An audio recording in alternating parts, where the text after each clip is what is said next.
Tonight's talk is by Professor Paul Stevens and is titled The Shale Gas Revolution, Hype or Reality? The shale gas revolution in the US has the potential to transform the global energy scene. Professor Stevens' presentation will address two key questions. Can it continue in the US and can it be replicated elsewhere? The answers to these questions have serious implications to the world's gas supply. A related problem concerns investments in renewables. Some details regarding Professor Stevens. He's Senior Research Fellow Energy at Chatham House, which is the Royal Institute of International Affairs in London. Professor Stevens was educated as an economist and as a specialist on the Middle East at Cambridge. Between 1973 and 1979 he taught at the American University of Beirut in Lebanon, interspersed with 2 years as an oil consultant. Between 1979 and 1993 he was at the University of Surrey. Between 1993 and 2008 he was Professor of Petroleum Policy and Economics at the Centre for Energy, Petroleum and Mineral Law and Policy, University of Dundee, Scotland. And that position was a chair created by BP. He's now Professor Emeritus at the University of Dundee and Consulting Professor at Stanford University. Professor Stevens has published extensively on energy economics, the international petroleum industry, economic development issues and the political economy of the Gulf. He also works as a consultant for many companies and governments. In March 2009 he was presented with the OPEC Award. So please put your hands together to welcome Professor Stevens.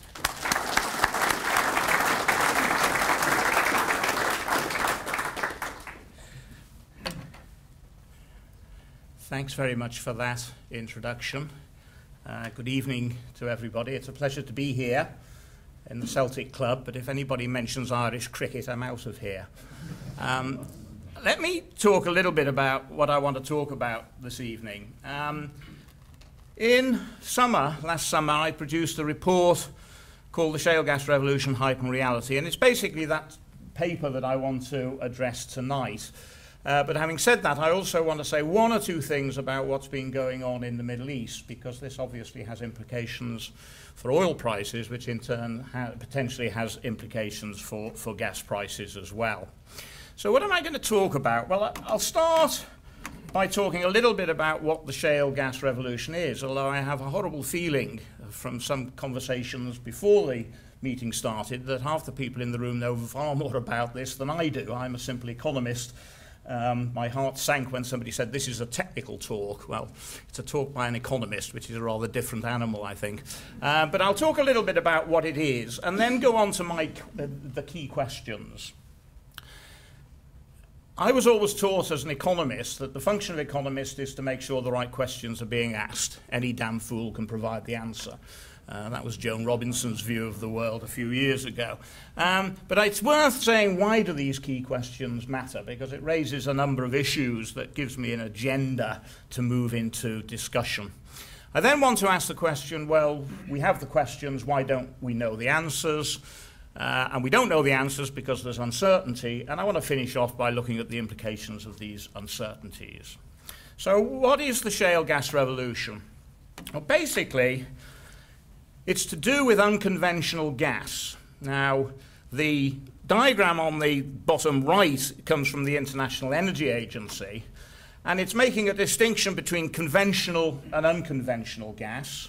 And unconventional gas is defined as tight gas, coal bed methane. I think in Australia you call it coal seam methane, but the same thing, shale gas and hydrates. Now, the difference between conventional and unconventional gas for me is very simple. With conventional gas, you drill a hole in the ground and the gas flows. With unconventional gas, if you drill a hole in the ground, it don't flow. You've got to do something else. In other words, unconventional gas has more to do with a manufacturing process than the normal sort of upstream production of petroleum. It is linked into two technologies: horizontal drilling and hydraulic fracturing. Hydraulic fracturing is simply a situation where you inject water at very high pressure together with sand and chemicals, into the bit you've drilled in order to fracture the rock to let the gas flow. Neither of these is particularly new technologies. They've been around for a while. But what's happened is, in the United States, over the last few years, they've been used to extraordinarily devastating effects. And you can see this at the diagram at the bottom left-hand corner. Basically, sort of in the year 2000, there was virtually no shale gas production in the United States. By 2009, unconventional gas accounted for 20% of US domestic gas production. And much of the increase, as you can see from the diagram, came over the course of only 2 years, from 2000 to 2009. Now that is, I think, legitimately entitled to be called a revolution. That is a major change. So what are my questions? The first question, can this revolution in the United States continue? In other words, if we come back in 10 years' time, and I can get my Zimmer frame through the door, and we look at that diagram, will the amount of shale gas increase significantly? The second question is, can that experience be replicated outside of the United States? Certainly the potential is there. If you look at the diagram, the red bars represent conventional gas, proven gas reserves, based upon the BP Stats Review. The others come from a study by the National Petroleum Council in the US in 2007, which estimates the resources. Now, you note I'm being careful here to talk about the reserves for conventional gas and the resources for the unconventional gas. But as you can see, there are potentially very large resources of unconventional gas in the world. And so my question is, can that potential be converted into real gas? Now, why does the question matter? Well, the first point to make relates to expectations for future gas demand. Gas is an interesting industry. If you talk to energy economists, they get positively ecstatic about gas. Gas is this wonderful fuel. It's clean, it's easy to handle, very high conversion at the burner tip, there's lots of it. It's wonderful stuff.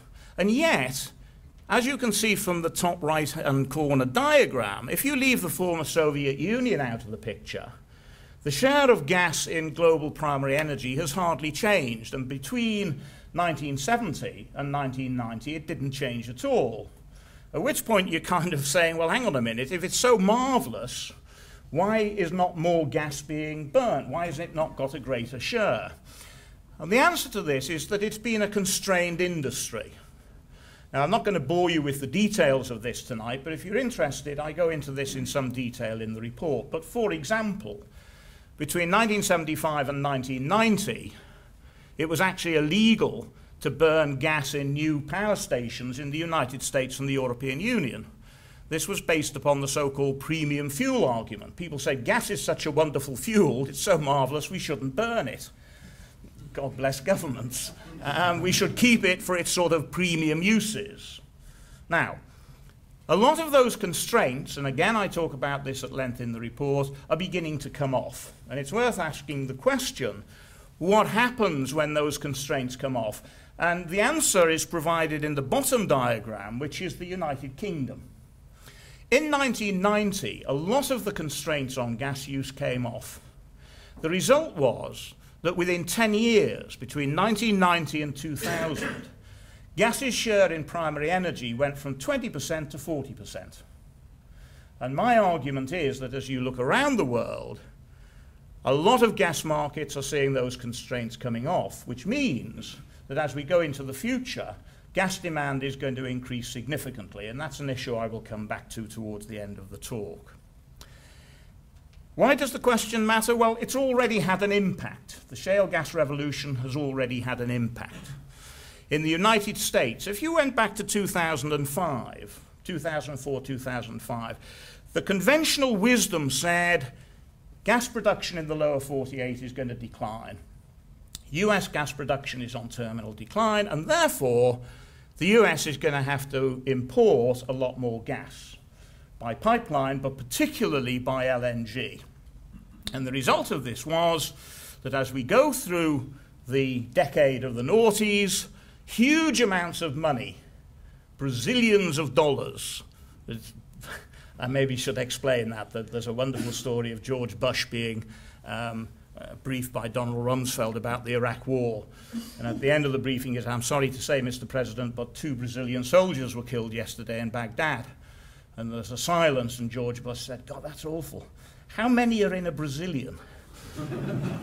So a Brazilian is a large indeterminate number, okay? So Brazilians of dollars went into building regas capacity, and in fact, from 2000 up until about 2009, regas capacity increased something like 10 times. What happened? Well, gas prices, as you can see from the top right-hand corner, gas prices have collapsed. Now, one has to be a little careful here, because this is not just the result of the shale gas revolution, but of course the United States, like a lot of other places, have gone through a major economic recession with lower gas demand. So how much of the falling gas prices is shale gas increasing supply, and how much is reduced demand, we don't know, and we won't know until the US hopefully comes out of economic recession.